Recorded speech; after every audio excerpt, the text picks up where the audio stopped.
Speaking of deportation orders and withholding orders, we're going to talk about another horrifying case that just took place. Mohsen Mahdawi, a Palestinian-born green card holder and a student at Columbia University deeply involved in the pro-Palestinian activism, who had previously been interviewed by 60 Minutes, as a matter of fact, has been arrested by HSI agents in Vermont in the middle of his appointment to become a U.S. citizen. Remember, this is a naturalization appointment. Mahdawi grew up in a Palestinian refugee camp in the Israeli-occupied West Bank, where his childhood was shaped by the Second Intifada. He experienced significant personal losses, including the death of his best friend during a confrontation with Israeli soldiers when he was 10 years old. He later studied computer engineering at Birzeit University in Palestine from 2008 to 2014, before enrolling at Columbia University in New York, where he pursued studies in philosophy at the School of General Studies.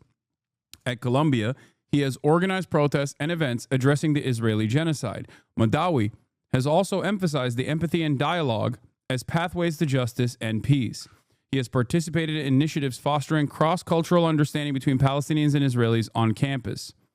Here is how he was. Here is what took place. Exclusive footage. Columbia student and Palestinian Mohsen Mahdawi, who is an American green card holder in the process of getting his naturalization, was just arrested in Colchester, Vermont.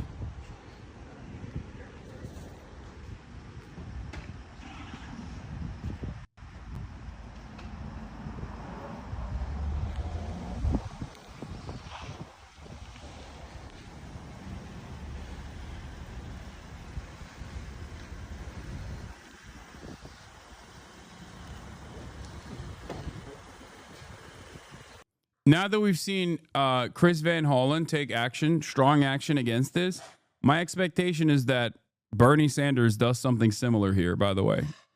I think he should. He absolutely should.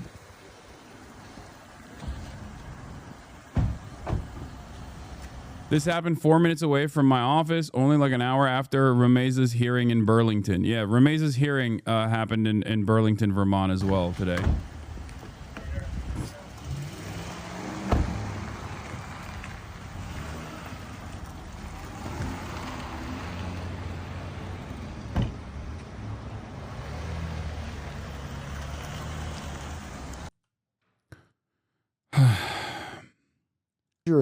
Here he is giving an interview to 60 Minutes. Let's take a look at what he had to say in this interview at 60 Minutes. What was your initial reaction when you heard about the Hamas attack on October 7th? I could not believe what my eyes were seeing, where I see Hamas members getting into settlements and so on. But also the first moment I saw that, I put my hand on my heart. And I started praying, knowing that there will be a huge level of revenge from the Israelis.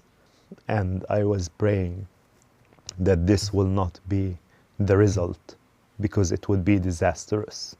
The night of the rally, I believe someone in the crowd said something very anti-Jewish, not just anti-Israeli, but anti-Jewish. Yes, this was as a walkout on November 9th. And a person who is not affiliated with Columbia, we've never seen him, we don't know who is this guy, comes down the stairs yelling, "Death to Jews." I was shocked, and I walked directly to the person and I told him, "You don't represent us because this is not something that we agree with." And directly what I've done, I took the megaphone and I gave a speech and I said, this is why I said that these guys demonstrated phenomenal messaging discipline and showed, I think, movements for the future. Okay, that this is exactly how you're supposed to keep an airtight protest. The protest marshals were incredible. From what I saw, and to the with all the people that I talked to, at these camps, these student encampments, they were incredible. They were literally perfect victims. They shouldn't be. They shouldn't have to be, but they still were. And the Biden administration still turned turned a blind eye to the insane police enforcement against these students and actively championed it. And then the Trump administration now is putting the final nail in the coffin.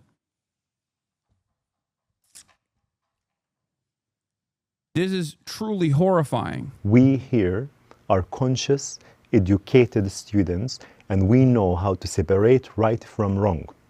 And what this guy has said. This is the person that the Trump administration is working on deporting. He's a green card holder. He is a green card holder in the process of applying for citizenship. And they took him away from a court hearing to try and deport him. This is that person. It is wrong. What this guy has said is clearly anti-Semitic against Jews. Anti-Semitic. To be anti-Semitic is unjust.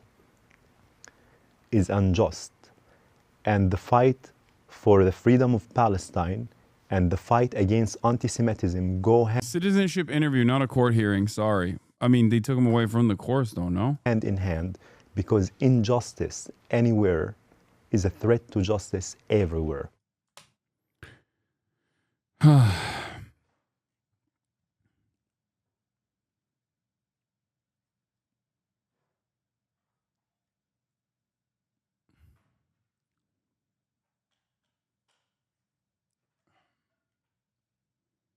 It's horrible, man. It's horrifying. My name is Becca White. I'm a state senator. I'm outside of a building in Colchester, Vermont. My friend Mohsen is being handcuffed. He is inside the building here in Colchester. He is a Palestinian man. He is an Upper Valley resident. He is being detained, is our understanding, inside of 463 in Colchester. They would deport him to an Israeli prison, by the way. That's where he would get deported to, or CCOT. I don't know. He's inside the building. We don't know what side he's going to be coming out of the building. I'm here. A judge I'm going to quickly go blocked live. Columbia University protester I'm going to stay Mohsen live Mahdawi from until being we see removed from him. the U.S. We don't know where he is going or what's happening, but he is going to be. We don't know what's happening.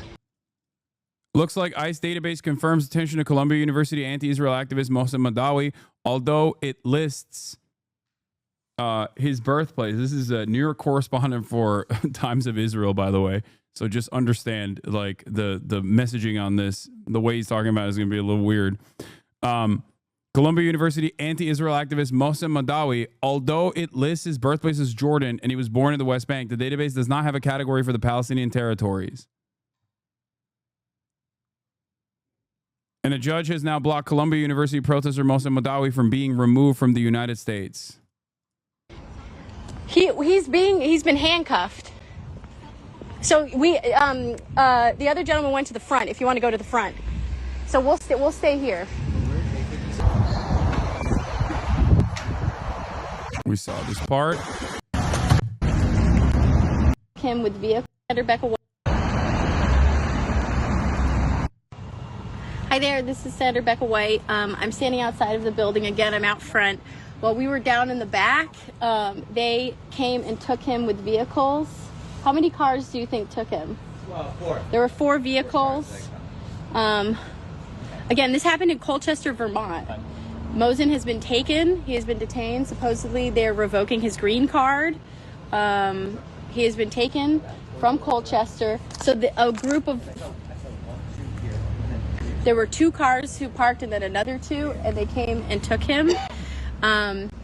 We've called the federal delegation. We've reached out to Bernie Sanders' office. I spoke at length with Mohsen last night, says Akila. This is a scoop for the Intercept article, which can someone send this to me without the paywall? because I don't have the email. I guess I could put a fake email on here. Hold on.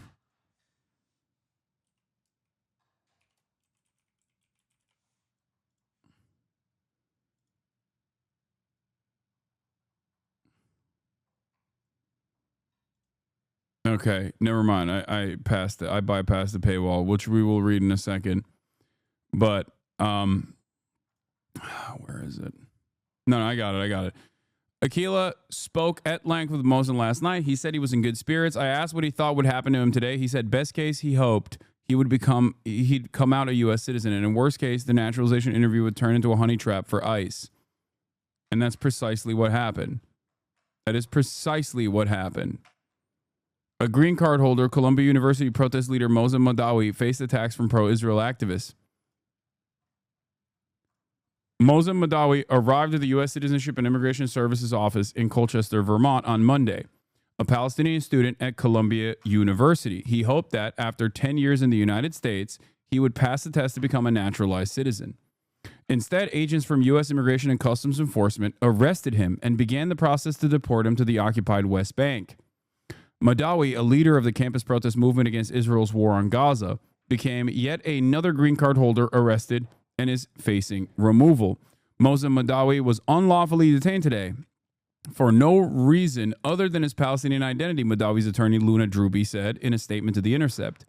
He came to this country hoping to be free to speak about the atrocities he had witnessed, only to be punished for such speech.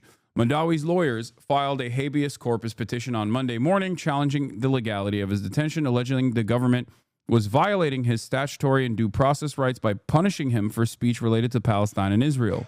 The filing said it appears that Mahdawi was facing deportation under the obscure provision used in recent cases that gives Secretary of State Marco Rubio the right to unilaterally declare immigrants as threats to American foreign policy. He was a green card holder, and this was a naturalization process for him. And it was a honey trap for illegal detention. Mahdawi was one of the leaders of the pro-Palestine students' protest movement until spring 2024, when he said he took a step back from the movement to focus on building bridges with Jewish and Israeli communities on campus. In December 2023, Mahdawi asked Columbia professor Shai Davide, a controversial pro-Israel figure at the school, to get coffee. The two met, but Mahdawi later said that Davide left in the middle of the coffee. Less than 2 months after the meeting, Shai Davide posted a video of Mahdawi to a Twitter thread characterizing him and other protest organizers as anti-Semitic and pro-Hamas. Davide did not immediately respond to a request for a comment. Since then, Mahdawi became a focus of the attacks from a member of Congress. I wonder who that member of Congress is, chat. Richie Torres, I suspect. Oh, never mind. It's not Richie Torres. Shocking. It's actually Representative Beth Van Dyne. I'm surprised. I'm surprised Richie Torres didn't get involved in this. And groups like Canary Mission and Beitar. With Donald Trump's inauguration, by the way, Shai Davide is not an American citizen, just so you know. With Donald Trump's inauguration, groups like Beitar and Canary Mission have been at the center of a push to place scrutiny on foreign students active in campus pro-Palestine movements. At Columbia, one behind-the-scenes push came from a WhatsApp group that included alumni and faculty who organized to get the students deported. Davide was a member of the group, though there's no indication he participated in talk of deportation, whether about Mahdawi or other students. Even before his friend and fellow Columbia activist Mahmoud Khalil was arrested by immigration authorities, Mahdawi asked university administrators to help him find a safe place to live so he would not be taken by ICE agents, according to emails reviewed by The Intercept.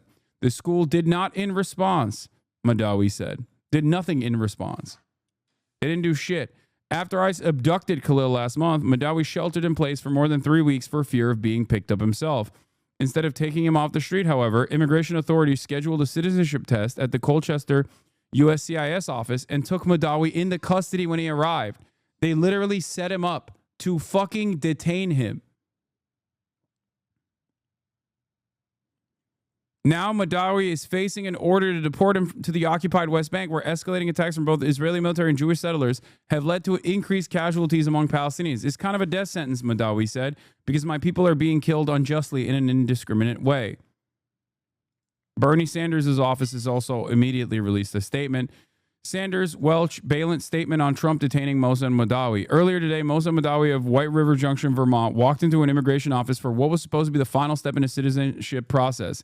Instead, he was arrested and removed in handcuffs by plainclothes armed individuals, their faces covered. These individuals refused to provide any information as to where he was being taken or what would happen to him. This is immoral, inhumane, and illegal. Mr. Mahdawi, a legal resident of the United States, must be afforded due process under the law and immediately released from detention. Beitar in January, I assume. Thank you. Yeah, Colombia jihadi visa holder. Oh, God. This is what Beitar posted about him. For being here today in solidarity with Columbia University students and against Columbia University administration.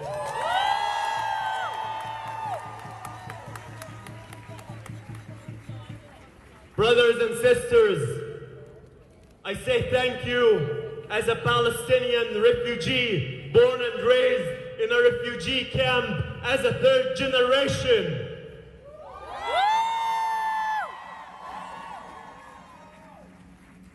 I say thank you as a child who witnessed his best friend getting killed, shot on the hands of an Israeli soldier in front of his eyes. Thank you.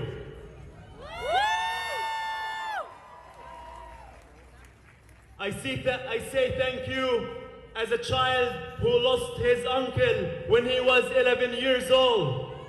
Shame! My uncle Thayer was shot in the head twice and in the shoulder once on the hands of IDF terrorist soldiers. Shame on them. Shame! I say thank you as a child who witnessed a strike, an explosion. And after this explosion, I saw people, 7 people, shattered into pieces in front of my eyes. I had to collect their body parts in my own hands, to collect fingers from the ground and peel off skin from the walls. Shame on you, Israel.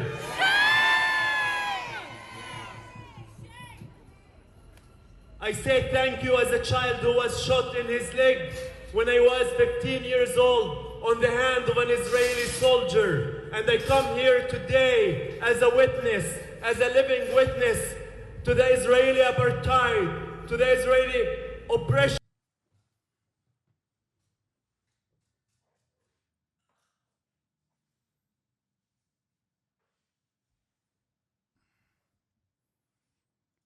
Why is Beitar posting W's? Because they're fucking freaks.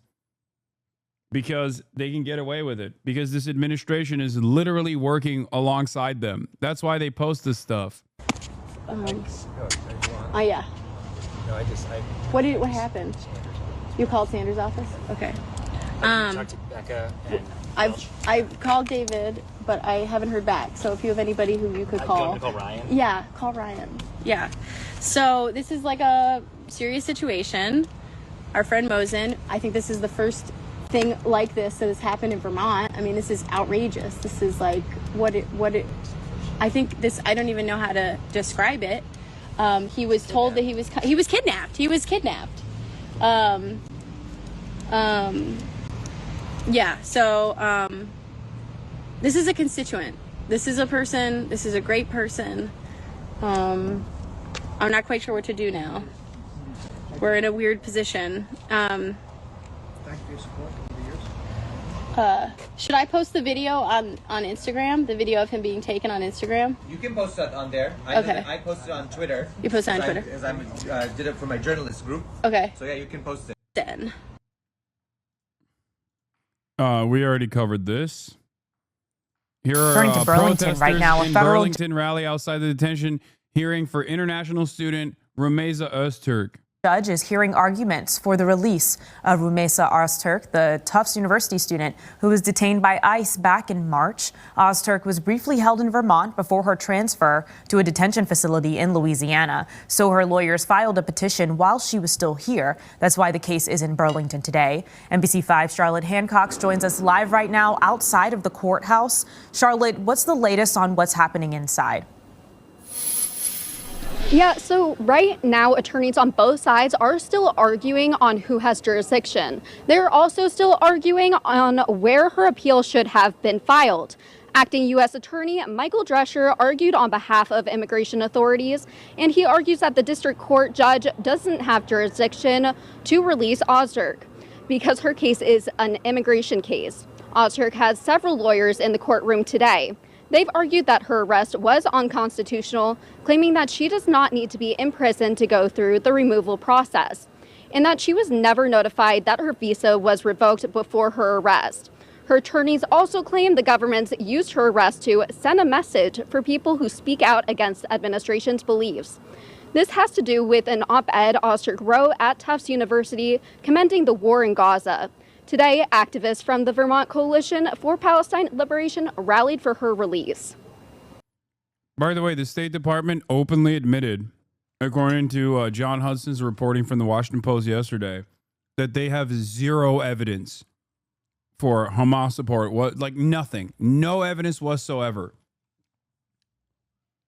Nothing anti-Semitic was ever said. Yeah, State Department, zero evidence. John Hudson scoop for Washington Post.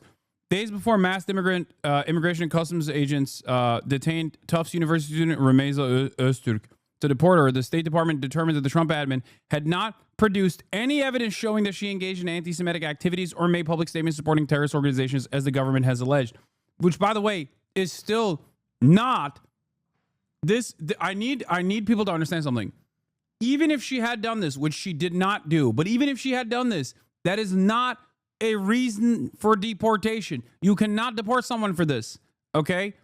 That is still not deportable. And I'm very worried that, like, a lot of people are hyper-focusing on these perfect victims, and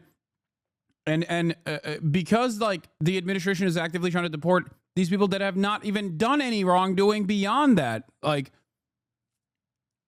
that I'm worried that the next time there is someone who has said something anti-Semitic, people are going to be like, well, this guy was anti-Semitic. It does not matter, okay? Saying anti-Semitic shit, saying things that the administration could perceive as anti-Semitic, or actually saying anti-Semitic shit is not a deportable offense. It is protected by the First Amendment. This is very important for people to understand. It is not a crime to be fucking anti-Semitic. It is inappropriate. I don't agree with it. It does not matter. You cannot deport someone for this, okay?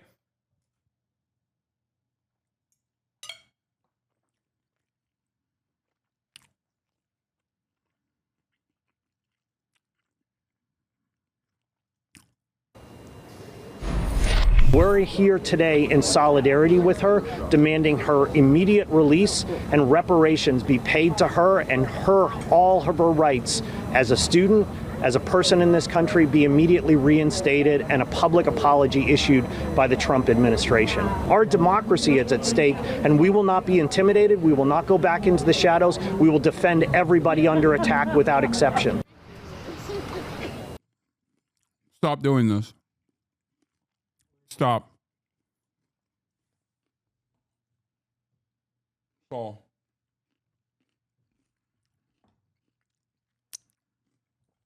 I hate when dumb fucks go, they're going to clip you for this. Like, okay, let them.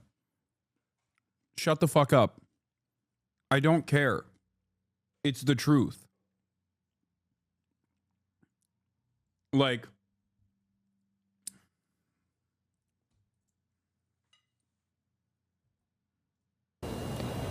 Lawyers for Ozturk will continue to make their case this afternoon, and then the U.S. attorney will have an opportunity to respond. We'll continue to follow the latest and give you updates. Live in Burlington, I'm Charlotte Hancock, NBC 5 News.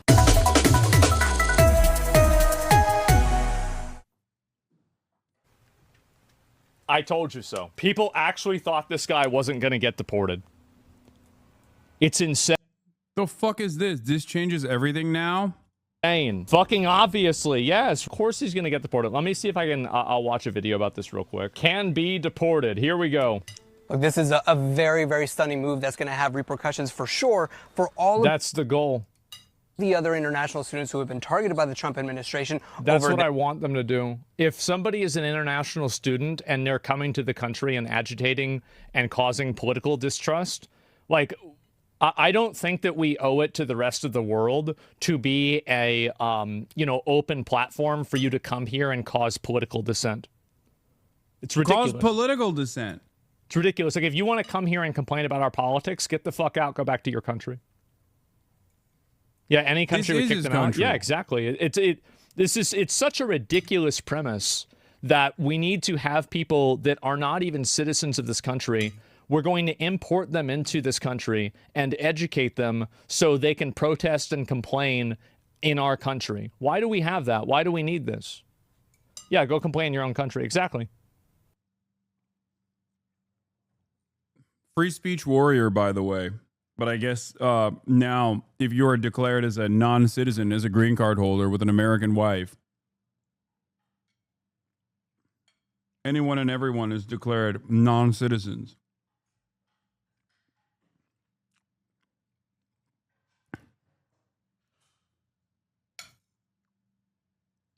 The First Amendment is supposed to protect citizens and non-citizens on U.S. soil alike, whether they are documented or even undocumented, as a matter of fact. That's how it's worked. That's how it's always worked. That's how it's supposed to work. The notion that, like, oh, well, these guys are stirring up shit.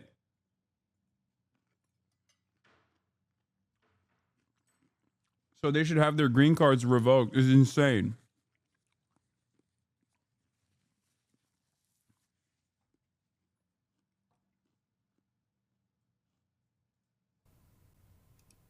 Their actions and demonstrations that they've been participating in under at campuses all across the country. I'm just looking at my notes here because, as you mentioned, I'm just running out of court right now. But it's really, really important because Judge Jamie Comins has found that Mahmoud Khalil is removable under the Secretary of State Marco Rubio's assertion that his continued presence and his actions in the United States actually compromise foreign policy and political priorities. That's very stunning because that is actually the only thing that she ruled on today. She did not rule on the other allegations that were raised by DHS that he allegedly misrepresented information on his green card application. None of that matters. It doesn't have to matter. Like, they can just deport him for whatever reason they want. That's what the rules say. No. I said this at the beginning. No, that's not what the rules say.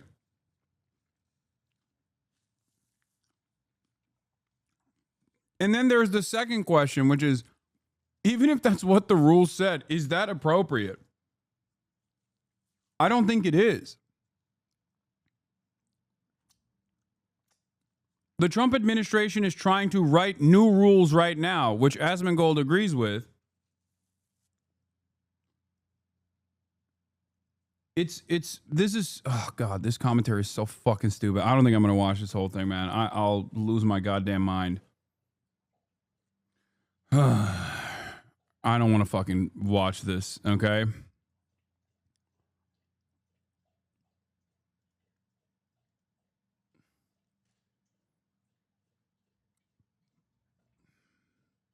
So fucking stupid. Images released by the World Health Organization show the scale of the damage to Gaza's Al-Ahli hospital after yesterday's Israeli airstrike. Israel gave a 20-minute warning before the attack, which destroyed a 2-story laboratory and caused massive damage to the emergency department. It leaves just 2 other hospitals in Gaza's north, both operating at less than 20% of capacity. We will need weeks to restore the place, and in some parts, maybe months. There is a major problem in the radiology and laboratory departments. The damaged equipment cannot be replaced because of the blockade imposed on the Strip. Israel said, without providing evidence, that it had targeted a Hamas command and control center. Further south, the aftermath of another strike in Khan Yunis. Again, a warning to leave before a tented encampment for displaced people was bombed. There were 150 tents here, 150 families. There are no tents left. There's nothing left. Our homes were destroyed. Our tents were destroyed. What will we do next? Where will we go? All of this adding to the already grave concerns about Gaza's humanitarian situation. For over 1 month now, no aid, no supply, no electricity, no a crust of bread has entered Gaza.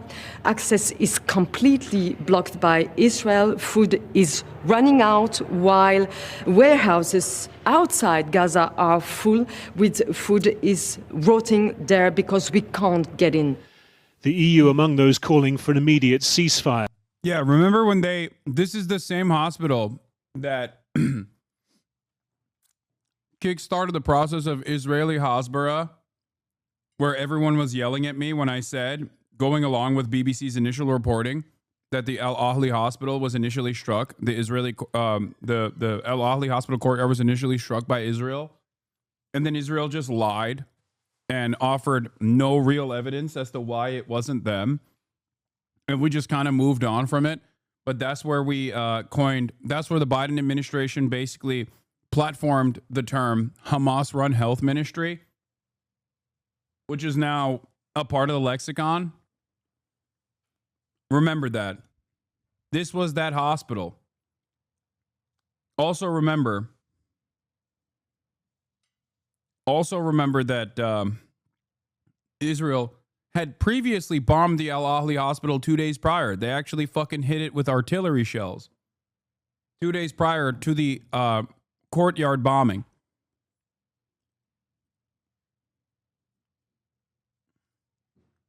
No, that's not. That was from the start. They were saying Hamas run from the casualty reports. Yes, but that was when the American administration said that it was Hamas run health ministry numbers, and I do not believe them. That's what Biden said on the main stage. The latest talks in Egypt breaking up without a breakthrough. Hamas, though, reported to be reviewing an Israeli proposal for 10 Israeli hostages to be released at the beginning of a 45-day pause. Major sticking points remain, but the proposal is reported to include the resumption of humanitarian aid into Gaza. Well, the Irish trauma surgeon, Dr. Morgan McMonagle, recently got back from a 6-week humanitarian mission working in Gaza's Nasser hospital. He joins me now from Waterford. Good evening. What do you think the impact of the bombing of the Al Ahli hospital will be? The bombing is absolutely massive. And in fact, I was lucky enough to have visited Al Ahli hospital in Gaza City while we spent time in Nasser hospital. And it was already struggling to regain a good foothold, in managing the people of the Gaza Strip, because you have to remember over 1.5 million people were internally displaced down to the south, to Khan Yunis and Rafah, and now they were, since the ceasefire started in January, they were slowly making their way back up north, and the hospitals were slowly starting to manage what we might call neglected surgical disease, conditions that people were unable to present to hospital with, like advanced cancers and diabetes and diabetic foot, as well as a lot of complex war-related tertiary and quaternary effects of the war from previous gunshot wounds and blasts. I was in Nasser hospital the night it was hit as well. And even though amazingly and miraculously only 2 people were killed, it is absolutely amazing that nobody else was injured, but the entire war was put out of action. Structurally, it was unsound for anybody to be in there other than construction workers. The very fact that since the blockade of aid and food and energy to desalinize the water. Where's that fucking douchebag that you guys banned immediately?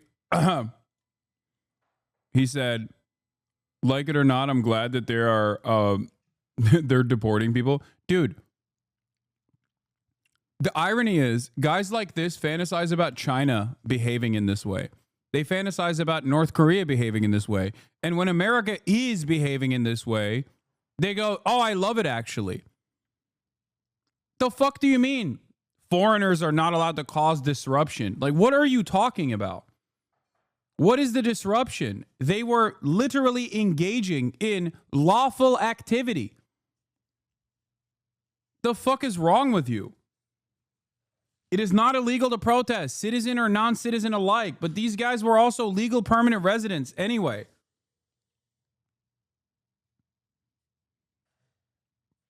What the hell are you talking about? Oh, you're not allowed to protest if you're a fucking non-citizen. This is a new thing. I hope you understand that. The thing that you're championing is not a country that I think is moving in the right direction.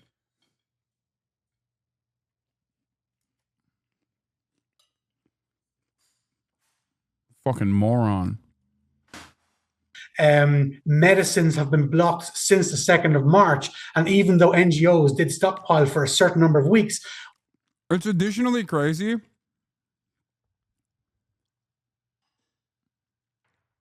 You know what's even crazier? This is happening at the behest of a foreign nation too.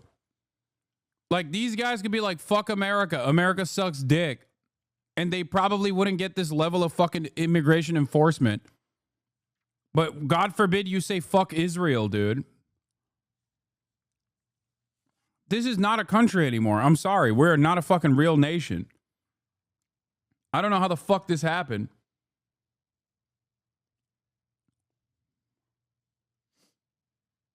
But you're an absolute baboon if you don't recognize how this will inevitably harm you. Oh.